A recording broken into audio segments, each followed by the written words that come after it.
আসসালামু আলাইকুম বন্ধুরা, আশা করি সকলে ভালো আছেন। আজকে আমি রিভিউ দেব বরিশাল্লা রান্নার রেসিপি, লাল শাকের সাথে শোল মাছের ঝোল। আমি জানি এখানে আমি মিথ্যা রিভিউ দিতে পারবো না, কারণ রান্নাটা করেছে আমার বউ। আর বউয়ের রান্না ভালো হোক খারাপ হোক বলতে হবে একের ক, না বললে জীবন জীবন সব হয়ে যাবে খ। তো চলুন খেয়ে দেখি কেমন হয়েছে লাল শাকের ঝোল।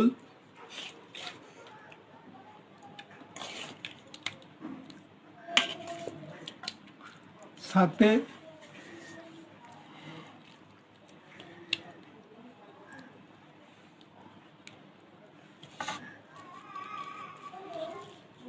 বিসমিল্লাহ। মা কি স্বাদ!